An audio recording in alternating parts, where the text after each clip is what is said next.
Greetings viewers and subscribers. Now I know you have been enjoying this journey. So here is what I'm gonna do. I'm gonna go back a little bit and I'm gonna start from the Trial Golf Club in the parish of Hanover. Remember, we are heading to Negril in the parish of Westmoreland.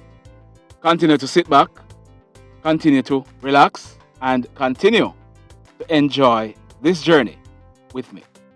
Now, today, we have a few updates for you. Coming up later, we'll be doing the birthday greeting. First up, that man you're seeing on your screen, his name is Mr. Christopher Lawrence. He's popularly known as Flavor Chris. He's 35 years old and he's a barber and an entrepreneur. He's the owner of Flavor Chris clothing line and he's from the parish of Trelawney. Now, Flavor Chris, he has been missing since Sunday, February 6, 2022.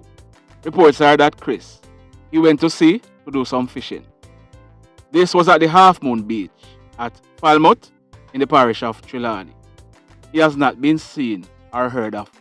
Well, up until the time of us recording this video, he has not been seen or heard from.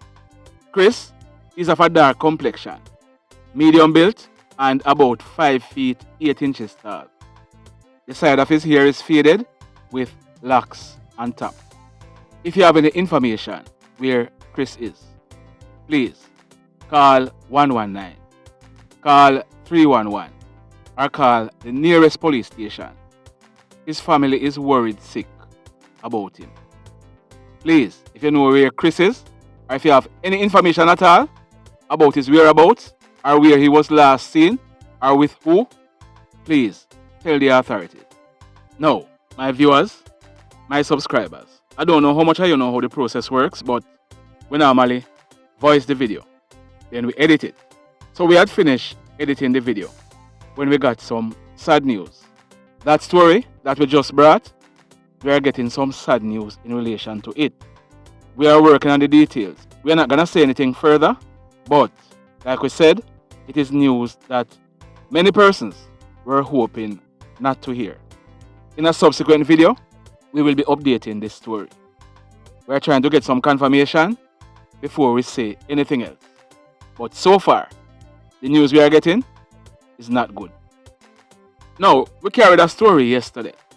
Well, in the video that we carried yesterday, we told you about a shooting at Old Folly in Discovery Bay in the parish of St. Ann. That was an event. It was held on Boxing Day. Well, it started on Sunday, December 26, 2021, but the shooting, it actually took place in the early morning, about 1:30 or thereabout, Monday, December 27th. We told you that 5 persons were shot and 2 persons succumbed to their injury. Now, we are getting reports that that lady you're seeing on your screen, her name is Mrs. Monique Jarrett Brown. She was 31 years old. Monique, she was the mother of 1 son. Monique was also shot during the incident.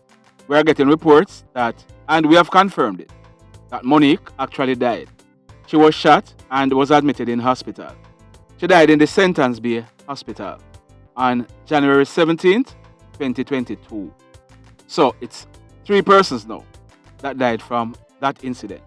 And that incident, trust me when I tell you, it was over foolishness. Somebody feels them hyper than somebody. As a result, a gun was drawn. The target was Roger Linton. And 4 other persons, 4 females, ended up being shot.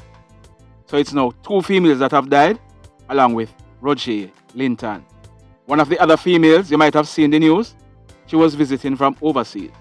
So she's now back overseas because she had gone on GoFundMe to ask for some money so she could be flown back to the United States. So she's now back in the United States. Sad indeed.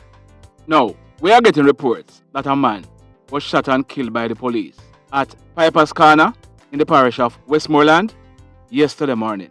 The details we are getting is kind of sketchy, but our information is that it took place yesterday, Tuesday, February 8, 2022, some minutes close to 11 o'clock.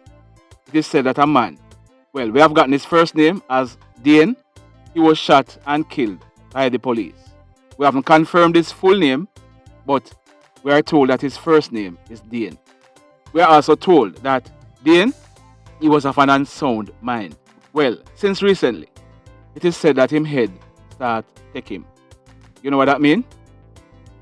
But, like we said, we don't know why the police went there, if they were called or what, but it is said that he was taken out. And we have to understand, we must understand that not all the time when you see police go out there and act, or kill somebody, they want to do it, May I tell you that? Not all the time you see police officers go out there doing them work. Them really want to kill anybody. You have some police officers who them spend 30 odd years in the force and them never ever kill anybody yet.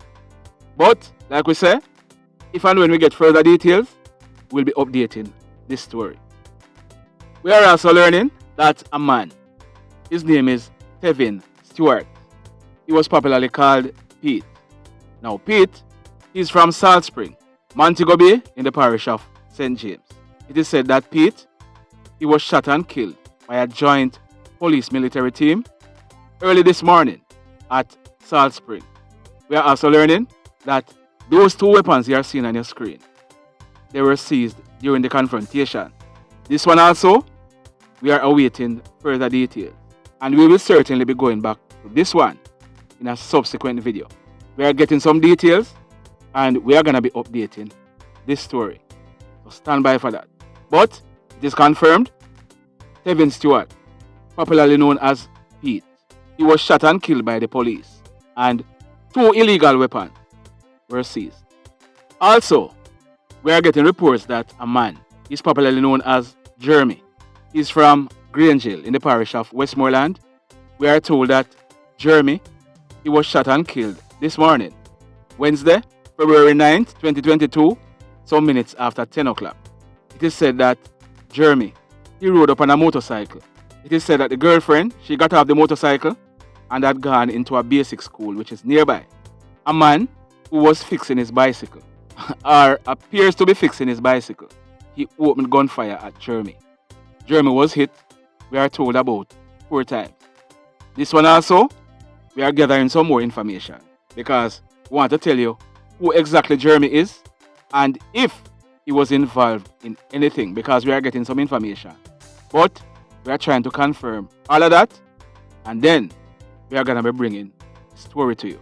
So stand by for that. Now, that lady on your screen, her name is Mrs. Dorothy Clark Rosier. Dorothy, she was 50 years old. She's originally from Montego Bay in the parish of St. James, but she was living at Brooklyn, New York in the United States of America. Now, on Sunday, February 6, 2022, almost 6 o'clock in the early morning, Dorothy, she was walking through a parking lot in East Flatbush, Brooklyn. She had left her home earlier and was on her way to work. She worked at a store which is nearby. Dorothy, she was attacked and stabbed by a hoodlum. The hoodlum, he then made good his escape. Dorothy, her workplace, like we said, is nearby to where she was attacked. So she managed to reach at her workplace where she collapsed on the pavement. She was rushed to a nearby hospital where she died whilst being treated. Now the hoodlum who stabbed her, he was held by the police. His name is Anthony Wilson. He's 34 years old and he also lives in Brooklyn. Anthony Wilson, he has since been charged for the offense of murder and criminal possession in relation to the killing. Anthony Wilson, at the time he attacked Dorothy, he was both drunk and high. It is said that he was snorting some drugs all night. So early in the morning, Dorothy was on her way to work and he took her out. So he's now in jail awaiting his trial. Let me ask you something. You feel say Anthony Wilson will ever see the light of day again unless it's from a jail cell? Do you think if Anthony Wilson was in Jamaica, if him go to court and pleaded guilty, what type of sentence you think he would get? Or if him go to court and he pleaded not guilty, do you believe that he would eventually be granted bail? Do you believe that there is a big chance that he would also bust this case? You think say him a go bust that case in New York? You think say in New York, no judge will go look upon him and give him 10 years prison sentence because him plead guilty? You feel so? That is what is causing most of the problems in Jamaica. Our justice system needs to be overhauled. No care how we talk, no care how police go out and arrest people. No care how people are charged and put before the court. A lot of these killers, them know say one, them have a 90% chance of busting the case. Two, them have a 90% chance of coming back on the street on bail. Three, them have a 90% chance of being given a slap on the wrist. May Dorothy's soul rest in peace. And condolences to her family and her friends. Sad indeed. Now, have you hit on the like button as yet? Remember, if you have not yet hit on the like button, to hit on it. If you have not yet subscribed to the channel, hit on the subscribe button, as also hit on the notification bell. Then click all, so that whenever we upload a new video, you will be notified. Now, in this next story, it took place yesterday morning, Tuesday, February 8th, 2022, about 9 o'clock. It took place at Germantown, in the Maroon Town area, in the parish of St. James. Our information is that loud explosions were heard in Germantown. As a result, the police were called. On the arrival of the police, a man. He was subsequently identified as Richard Plummer. He was 30 years old and he lived at Pimento Hill, Germantown, in the parish of St. James. Richard was found with gunshot wounds to his head and his upper body. He was seen lying in some bushes in the area. He was taken to the Cornwall Regional Hospital, where he was pronounced DEAD. Now, our information is that when this crime scene was processed, 6 9mm spent shells were recovered from the scene. So whosoever it was that went for Richard, they ensured that them dirt him. In the final story for today, this one took place just last night. It took place at Tangle River in the parish of St. James. It took place, like we said, last night, Tuesday, February 8th, 2022, about some minutes after 11 p.m. We are told that a young man, his name is Sakane Ellis, he was 19 years old and he lived at Malden in the parish of St. James. Sakane, he was at a bar in the area. The owners for the bar, they were now closing up. It is said that a man approached Sakane and opened gunfire at him, hitting him in his chest and his left shoulder. The hoodlum who shot Sakane, he then jumped in a waiting motor car, making good his escape. Sakane, he was rushed to the Cornwall Regional Hospital, where he was pronounced DEAD. Now, we are learning that the motor car that the hoodlum escaped in, it was intercepted by the police. One man escaped from the vehicle, but one man was held inside of it. We are awaiting some details and we are certainly going to be updating this story. But the mayhem continues. Blessed love, everybody.